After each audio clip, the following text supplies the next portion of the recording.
everyone. Good morning. It's my pleasure to introduce Dr. Mandy Carr Johnson, the Senior Executive Director of Scientific Affairs Department.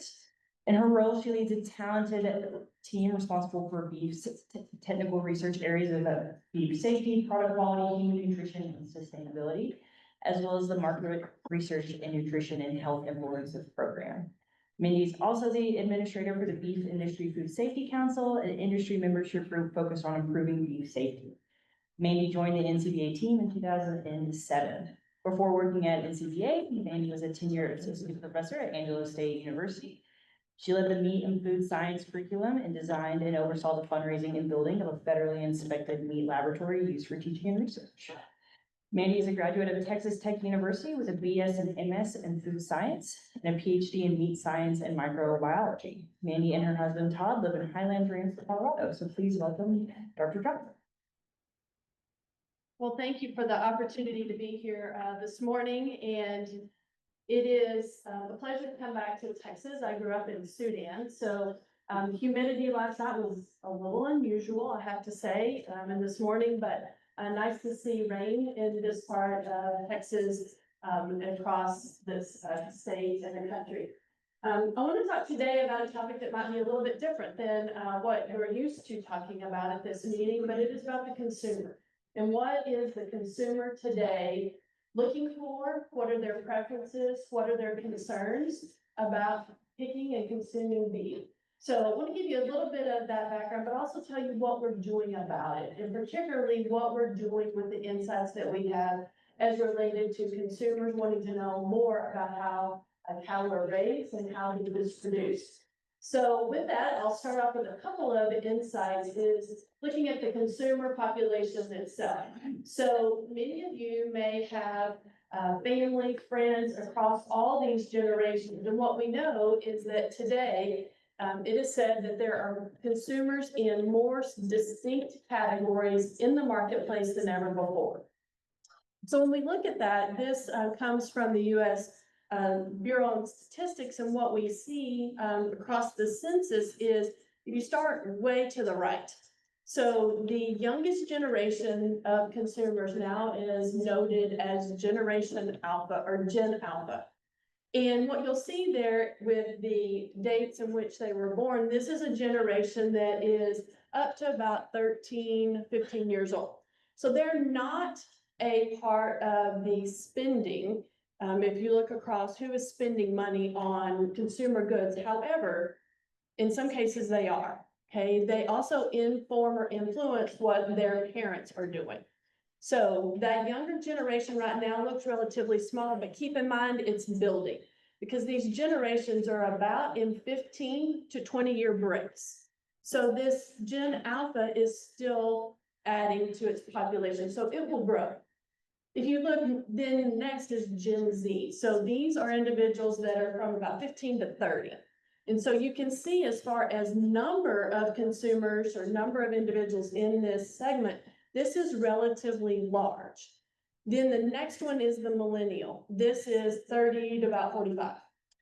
This is the largest population, and you've likely heard that over time, is that the millennial generation is one of the largest consuming populations, influencing spending, buying habits across all goods, including food.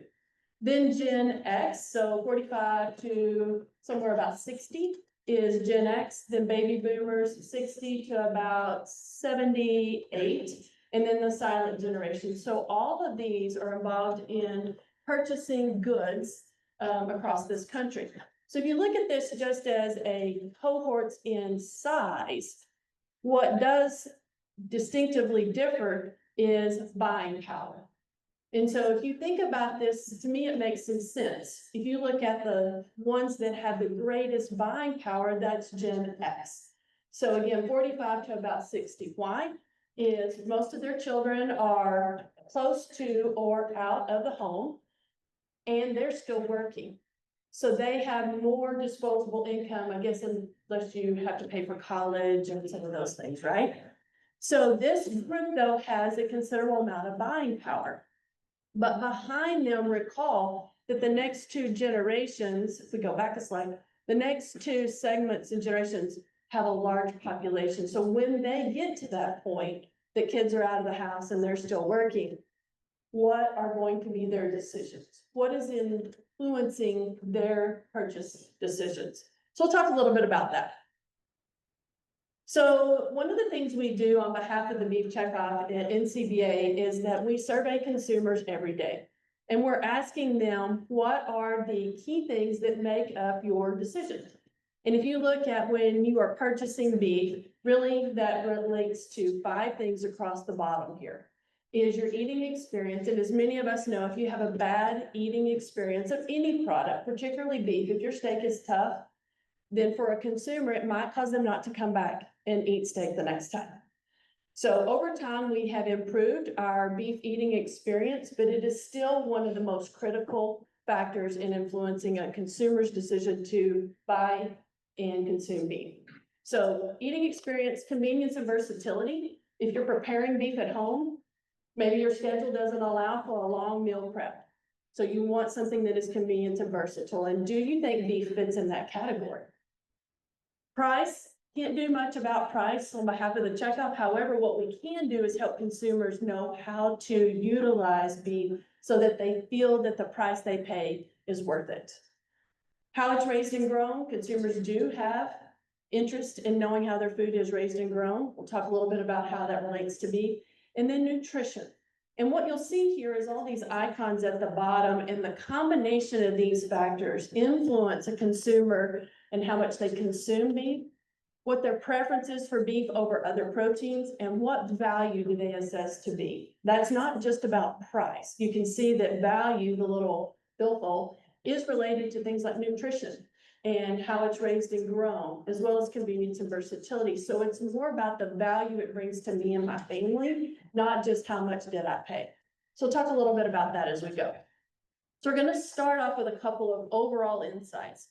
When we survey consumers every day, and there's about 10,000 that we have over the course of the year, representative across the country based on census. So yes, the metro areas are sampled more, there's more consumers there, but we do sample across all parts of the country, including rural America. When we ask them the question, what is your top protein choice? Before we talk about any other factor about beef or food production, most consumers come back and say chicken is their #1 choice. Now that's based on many different things. It might be price, it might be convenience, it might be what I know to prepare with that product. It might be based on my budget, what's on sale. It could be a lot of different things, but it's followed closely behind by beef. You also see on this is fish and pork. Pork includes bacon and sausage, and then plant-based proteins. So lab-grown meats are not readily available for consumers at retail or food service. So this really is about plant-based meat protein. So you can see that it's there. And I'll talk a little bit about that here on this next slide. So what we know consumers tell us when we say, which protein do you eat at least weekly? Now, many of us eat a lot more protein than the average American. But when you look at what the average consumer does, you'll see that they say they eat, 71% say they eat beef at least weekly. They also eat chicken weekly, pork, fish, and then meat alternatives. So what you should take from this slide is that consumers want choice, and they choose all the different proteins across the week. If you look at that meat alternative, so again, we're talking about plant-based meat alternatives. So things like a patty that would be made from a plant-based protein. Things you've seen like Impossible Burger, Beyond Meat, some of those, as well as those that have been in the market a long time, like Morning Star and other products.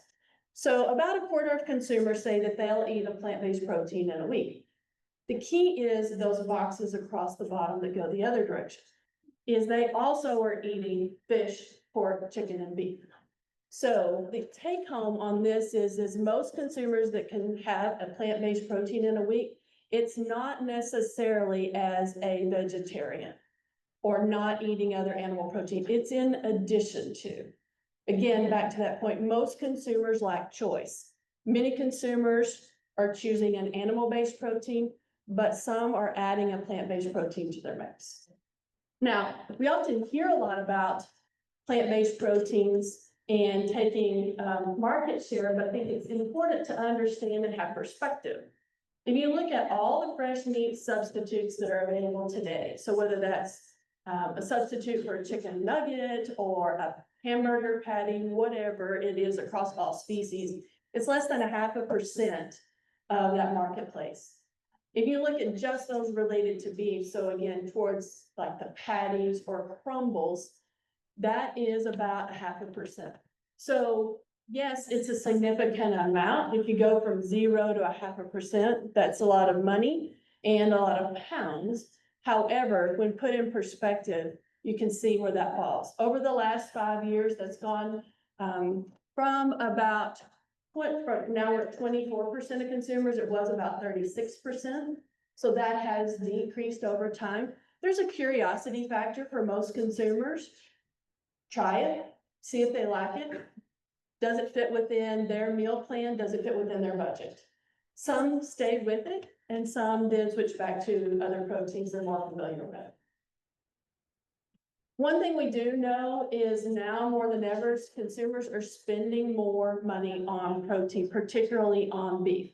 So we have to be aware of that. It does provide a great opportunity as producers and value for the animals that we raise. I honestly like that when I sell my calves. I like seeing that. However, for consumers, we have to be cognizant that the money they're spending on proteins, including beef, is more and more of their budget. So we have to be worth it, right? So when we talk about eating experience, it can mean a lot of different things to a consumer. To me, as a trained meat scientist, that is, things like tenderness, juiciness, and flavor. To a consumer, it can mean a lot of other things, like how easy was it to prepare? Did my whole family like it when I made a meal with it? So it can be a variety of things, but what we know is consumers tell us if they have to pick a protein that is their favorite or has the best taste, beef wins by 25 percentage points. Beef is the one that they prefer. However, we know that that doesn't mean they pick it all the time for other factors, but if it comes down to taste, beef wins. What we are proud of, and this can be attributed to you, all of you here in the room, as well as other producers, is that we have a high grade on eating experience. If you think back to the 80s, many of you are likely involved in things like the National Beef Quality Audit. When the first one came out in 1991, as well as the National Beef Tenderness Survey, what did we learn? 1 in 4 steaks was unacceptable. So we have made progress over time. And if you look back at the data, you will see when consumers were giving us a grade on their eating experience of beef at home or in a restaurant, we were finding grades like down in the 70s and 80s. Now we're up at 92% of consumers said they had a favorable eating experience. So this is good news for beef. And we appreciate that all of you have had a role in that. What we know is that when we look at how consumers consume beef, it's really in 2 ways. You either have it at a restaurant or you prepare it at home. So when you look at that, we ask consumers, what are your habits? 73% say that they're preparing more meals at home. Okay, when you go back to early 2020, back during COVID, you had obviously higher amounts prepared at home, because in many parts of the country, going to a restaurant, this wasn't an option. So that peaked during that time, but it has stayed relatively steady now for the last 3 years. More consumers are preparing at home. They tell us that when we say, okay, what are you going to do in the next 6 months? About 60% say it's going to stay about the same, and then about 35% say they're going to do more preparation at home. So with that, where do consumers shop? Many of you, where do you go to get your beef? The garage, right? Or wherever your freezer is, because you have beef at home. But consumers across the country tend to shop at least 2 places for their beef. They might go to a traditional grocery store, but then they also go to another type of outlet or channel. So maybe they go to a mass merchandiser like a Target or a Walmart, or they go to a club store like a Sam's or a Costco, as well as some others that you see here or direct from producers. About 3 to 4%. It has been steady for the last 3 or 4 years. If you look at that and think about where those opportunities are then to meet consumers where they are, it is still in some cases at what we call brick and mortar.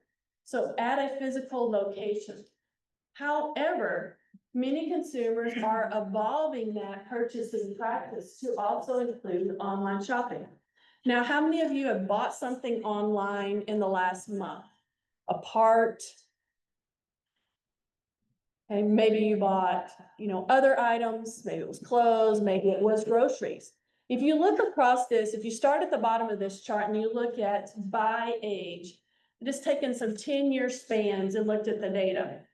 So across the bottom, age 55 to 65, the maroon bars on all of these is in-store only. It's where they shop for groceries. The more pinkish color is mainly in store, some online. Gray is mainly online, some in store. And then the black is exclusively online purchasing of groceries. And what you see here is that as the population is younger, obviously then you see the shifting of bars.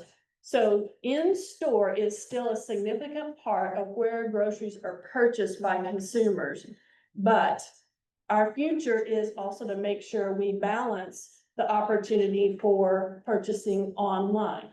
I don't think shopping in person will go away. I think that is just going to shift. So meeting consumers where they are, we have to be able to be in online applications. So what does that look like for a consumer? It might be shopping at your local grocery store. In my area, it's a Kroger division, and you shop on the app. Why do people shop on those apps? Save time. Okay, you can do that while you're having coffee or you're at, my friend does it while she's watching her kid play baseball. She puts in her groceries and then picks it up on the way home. Okay, maybe it's to save time. It's also, for some people, it saves money, because if they're one of those that buys the extra things on their route through the grocery store, it cuts down on that. Okay, so people use it for many different reasons. So our opportunity to make sure beef is there as well, so consumers see it, is one that on behalf of the checkoff, both at the state and national level, partnering with retailers is critically important. Online grocery shopping has stabilized over the last few years. It was high, obviously, during COVID, when in some areas that was your option. It has stabilized now over the last few years, and most consumers say they do it either monthly or weekly. Okay, how popular is online grocery shopping in this room? Oh, good, about a quarter-ish, maybe a little bit less. As you move to more metro areas, online grocery shopping is more and more a part of everyday life. So we want to be there for consumers. Now, if you switch over to food service, so this is restaurant online ordering, whether you pick it up or you have it delivered. Same with online grocery shopping. You can pick up or you can have delivered. Online meal shopping here you see is monthly is still the most popular. I'll tell you, in metro areas, it's more popular than that. At our office, they literally bring it to the office. And you'll see a lot of consumers doing that. I grew up in a household where we ate leftovers. And so I still take my lunch with me to work. But not all consumers do that. And more consumers in younger generations have embraced this opportunity for online food service. So delivered to your home or place of business. Variety is one of the things that most consumers say is the reason they do it. So in summary about eating satisfaction, what we know is that beef satisfaction is high, whether that's steak, ground beef, and even roasts, in restaurants or at home, but also more meals being consumed at home, and shopping is evolving for today's consumer. As we transition into the next category, I'm going to put a couple together. And the reason for that is the way we approach it can be a little bit multi-pronged. So what we know about fresh beef sales over the last year in general is that the value the money spent today, the dollar value is higher, as well as the amount of pounds. Beef demand is high. Okay, consumers want beef and they are willing to purchase any bit that we have that we're not exporting. In the US, they will purchase beef. They're also purchasing other proteins, chicken, pork, again, including bacon and sausage. But what we still see, as mentioned, is the amount of plant-based proteins has declined over time. And that continues to gradually shift down. But all proteins are up. Now, what we know about that, when you look at those in comparison, beef is taking the largest value, followed by chicken is amount of dollars. This should make sense, as we know the price of beef has continued to go up. When you look at volume, though, you'll see that that's very close between chicken and beef. Okay. So retail sales, if you dig into the beef numbers themselves, what you see is in dollars, that value is split between ground beef and steak, but the pounds of ground beef are critical to consumers consuming beef. Okay, ground beef meets many people's budget price point. So we want to make sure that both steaks, as well as roast and other cuts, but also ground beef can be available, because what we don't want to see is that yellow box getting any bigger. Okay. What we are seeing, though, is that we're seeing a little bit of a tug between what consumers are willing to pay and the actual price of beef. So if you look at that top bars, the solid line is the willingness to pay for steak. The dotted line is the actual price. That solid red line is the willingness to pay for ground beef, and the dotted line then is the actual average price. If you look over that from, of course, of the whole year last year, 2024, we'll look at it again after 6 months into 25. But what we're starting to see is a little bit of a tug by consumers and their willingness to pay. Okay, they still want beef. They may not pick steak as often. They may trade to another beef item. They may trade down. What we don't want is them trading out of the beef category for another protein. So we want to make sure that they can see the options within beef, whether it's steaks or ground beef or roast. Because what they're telling us, of course, is that over the next 6 months, and this is at the end of 2024, so through now, they planned to do things to save on their budget, including dining out less, looking for coupons, finding ways to use leftovers, buying in bulk, stocking up. Many of us have done these practices our whole life, okay? Buying in bulk, stocking up, putting it in the freezer. But consumers that live in particularly urban metro areas, what does their freezer look like? It's this little bitty thing on top of the refrigerator, so they don't have a place to buy in bulk if they're living in high metropolitan populated areas. So this notion of changing behavior continues, and we've seen this fluctuate over time, but it still remains relatively significant on consumer behavior. But what they tell us they're also going to do is they're going to, when you look at what they're purchasing now, what they'll purchase more and what they'll purchase less of, that difference really does start to shift towards purchasing more chicken, and most of that is related to price. So we want to be careful and watch that. A couple of key takeaways on this section is we talked about beef leading on retail sales, consumers driving that change and maximizing their protein, but willingness to pay is being tested. I want to just cover nutrition briefly before I get to the last section, and that's because what we're seeing now is nutrition is becoming more and more important to the population of consumers we have today. So when you look at this, the good news is consumers have continued to believe beef is a good source of protein. Okay, as the importance, but also interest in increasing protein has surged over the last, particularly 15 years.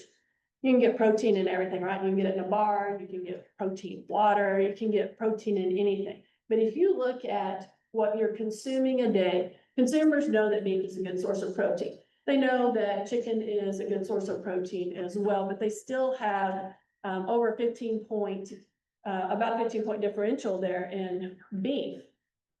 But when it comes to healthy, for consumers, healthy is a higher bar to reach. And they still believe chicken is a healthier protein. This goes back decades, okay? If you think back to 1977, there was a McGovern report commissioned by Congress that looked at what was causing cardiovascular disease, and that really was the impetus for saying that beef back in the 70s and even into the 80s and forward had a lot of external fat. We marketed it to consumers with that fat. So beef was not considered as healthy. Over time, fabrication practices changed. We trimmed that off. We don't put that in the case anymore. We also had the development of leaner beef. That doesn't mean all that exterior fat, but if you look at, there's still marbling in what is considered and makes the USDA cut selection for lean beef. So there's a lot of choices for consumers. It takes a long time to get over a negative, right? So we're still working on that for healthy, but research and publications and medical professionals understanding that will help. Again, I show this information and it looks across all of 2023. They're soon releasing all of 2024. So I'll make that a note here, but the number of consumers saying they follow a diet of some kind is at least half. And that might be high protein diet, it might be keto, it might be any number of diets. But when you look at the specifics, what are their practices? Most of them, as you go across all the different choices of diets, are looking more at higher protein type diets. That might be Mediterranean or otherwise, versus ones that would be considered plant-based diets. Now, no one's opposed to eating plants. You should eat your vegetables, right? You grew up learning that. It's more about what is your protein source? Is it an animal-based protein or was it a plant-based protein? So those diets that were plant-based focused instead of animal-based have declined. If someone is on a GLP-1, so if you think about what is going on right now, if you watch TV, every other commercial is about Ozempic, Wegovy, or one of the GLP-1s. So medication to help a success rate on weight loss. That might be for diabetes control or otherwise. It's now about 1 in 8 consumers are using a weight loss medication to impact GLP-1. So if you look at that, those prescribed by physicians are typically told, and if you are eating more healthy and utilizing these weight loss management drugs, the third thing that you're told is to increase your protein. Told to hydrate more, increase protein, eat fruits and vegetables. So the opportunity for beef is that it's a high quality protein. Consumers know that it's a high quality protein. So how do we help make sure when they're picking that they're picking beef as a protein? So much work on behalf of the checkoff to bring that to life for consumers, whether they're on one of the medications or not. So healthy is a higher bar. Consumers are consistently wanting protein, and beef can play a role in the diet. So great opportunities going forward for beef. So the light's bright. The last section I'm going to share with you is raised and grown, and that's what relates to many of the efforts that you all do and the producers that you engage with, whether that be in your customer base or as your neighbor. Is consumers will say that they have interest in how their food is raised and grown. So I want to step back and look at what is going on in the environment around consumers that may be influencing their beliefs and decisions. So this is from our NCBA team that monitors the media. And so if you look at all news medias in the blue lines and then social medias in the red lines, what you see over the course of May to about May is some peaks and valleys in coverage of topics that are related to animal welfare and beef. And you can see a couple of peaks in here. That one peak at last October was when there was a lot of wildfires. And there was a lot of stories related to the wildfires and animals being trapped in that, including beef cattle. So that's what the peak is in traditional media. And then, of course, over a couple of months here, you had other topics, whether that was high path AI and some trade noise for consumers. But you see information in here that could impact the number of stories. Some of those were really animal welfare, some of them weren't, but they were about beef cattle, so there were dimensions. What's interesting to me is over on the right-hand side, is if you look at the sentiment of the traditional news media, so news stories on TV, print, those kind of things versus social. The top one is your traditional media. So the majority of those stories were neutral in their reporting. There is a green piece of the pie that is positive, and then the narrow piece were negative. The bottom is social media, which you may expect is there's a little bit more negative sentiment in stories on social media than is reported in traditional media. However, I think we hear and see those, and we talk about those more than talking about that big yellow part of the pie that is neutral. Those are opportunities to clear the air, make sure that the right information is there, but it's not all the red negative part of that pie, right? We may hear or see that depending on our feed, particularly on social media. So just a point of perspective from a consumer, there may be stories, but they're not all negative. If you look at another topic, which is sustainability, that gets talked about a lot in some portions of media, in some circles. But what you'll see here again is look at the traditional news media and the roller coaster ride of the stories in volume. Social media is down on the bottom as it relates to beef cattle and cattle and environmental sustainability. So a little bit more flat.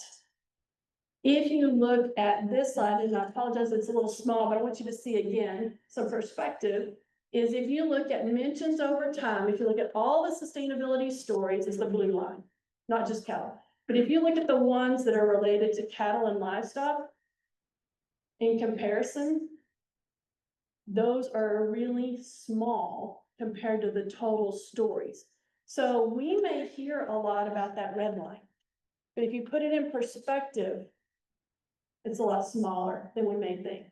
Again, on the right, you look at the sentiment. Most of those are neutral. When you talk about all the sustainability stories, and then you can barely see those little bars over there where it's beef, cattle, and livestock. So perspective, right? Perspective.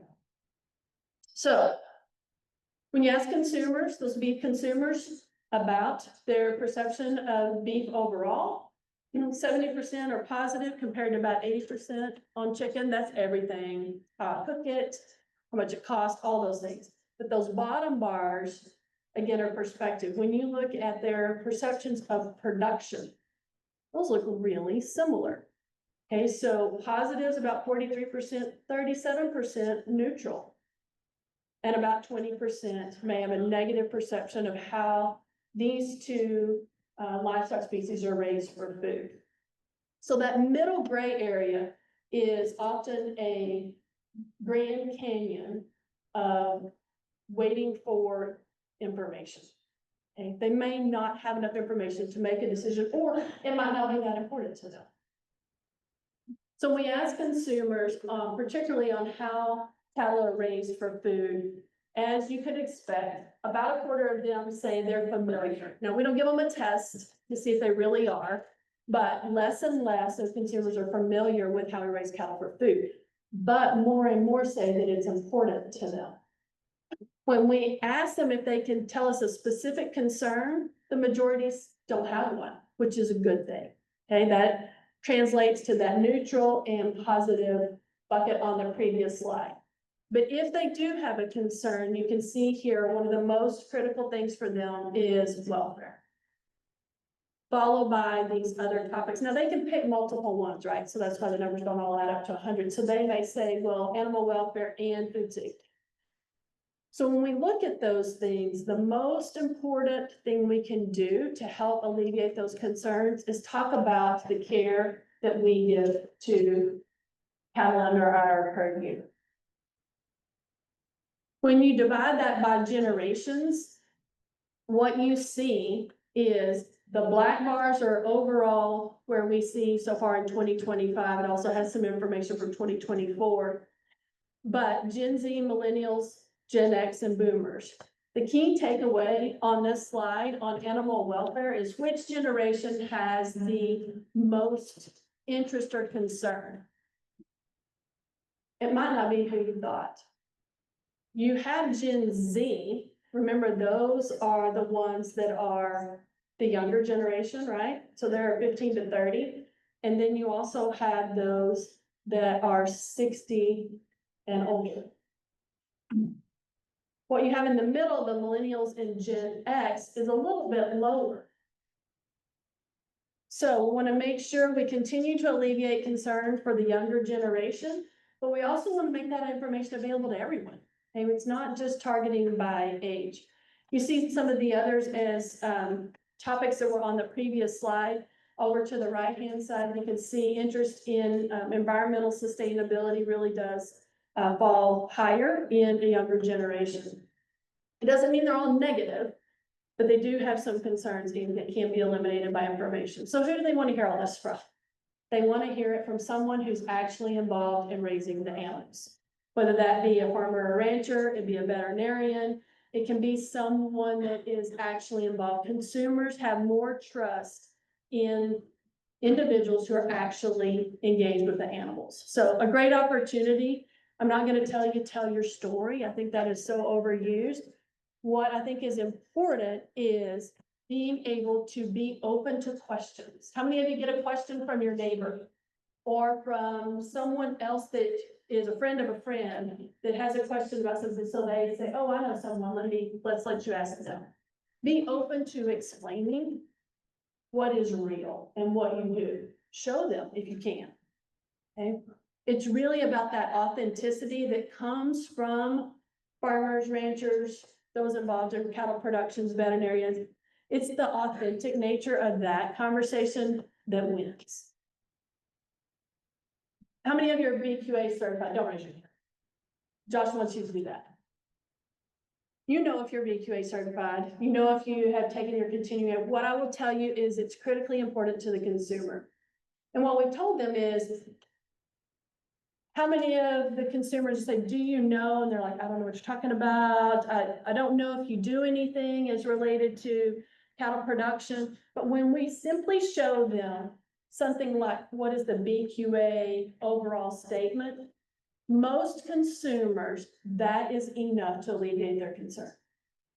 There are some that want to dig a little deeper and have more questions, but overall, understanding there's a BQA program, that producers do it voluntarily, they are certified, they get recertified, they're training.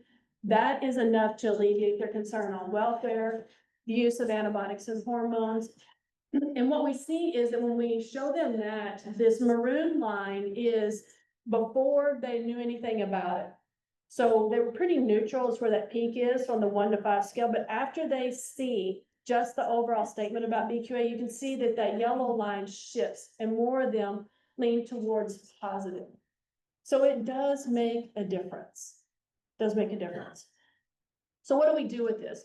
Well, we take that information and we take it to consumers. Again, it doesn't have to be deep. It doesn't have to be all the principles behind BQA, but it can be some simple understanding of what that is. So this is just, I want to show this video that is one that was produced by the NCBA team in collaboration with those that market directly to consumers, and also the BQA team of how we bring that to life. The Beef Quality Assurance Program is to ensure confidence in our product through beef quality, safety, and consistency for our products. The entire industry shares these values, whether it's a cow-calf producer, whether it's a stocker operator, whether it's a feedlot operator. Most of their time is spent out on a pasture like this. Together, we bring more beef. It's what's for dinner. So the thing about that, as you saw, is it is really seeing that there are real live people behind the production of their food for consumers. So it is not deep content. It's not the whole manual, but it is enough to know that it exists and that they see real people. I want to show one other video because it's important to show cows on pasture and people to see that that's part of the production, but it's also important to show that there's reasons, and this same principle applies if we are producing cattle in a feed yard. So I'm going to skip this one and I'm going to go over here to this last. My name Actually, I want to show you this one because just My name is Kathy. hold on. Just to hit on sustainability for just one moment, is consumers do have questions about some topics on sustainability, and this is a collaboration with a chef.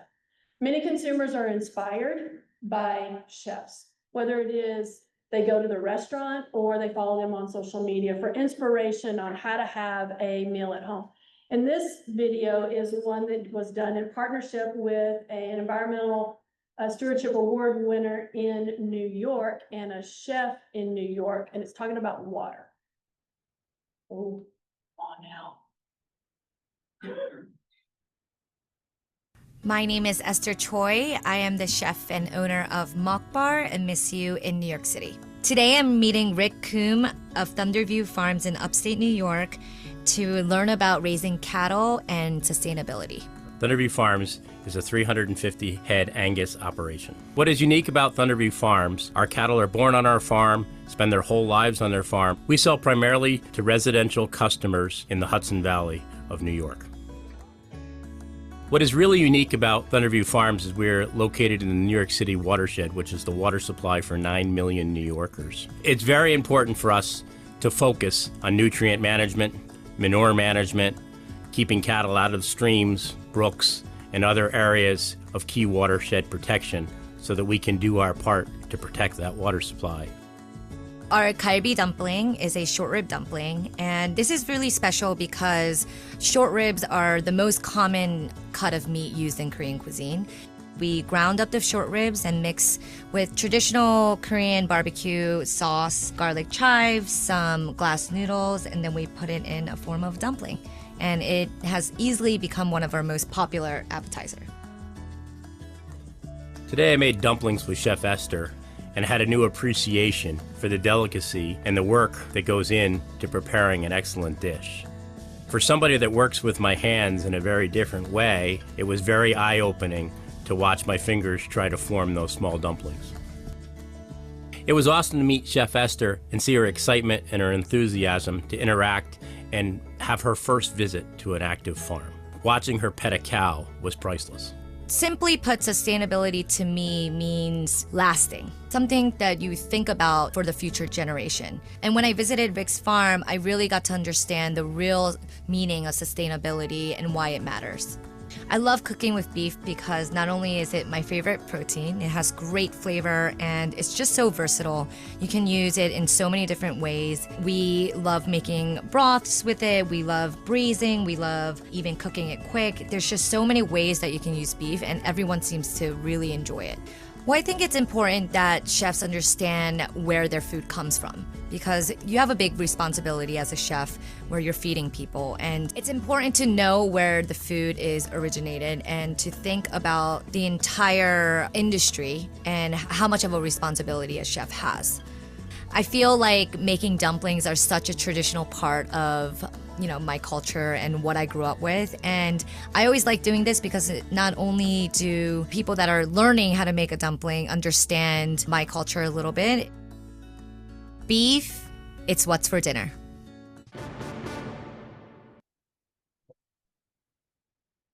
So I'll just close with that because I think part of it that Chef Esther explains is in these opportunities to talk to a consumer. It doesn't have to be about depth.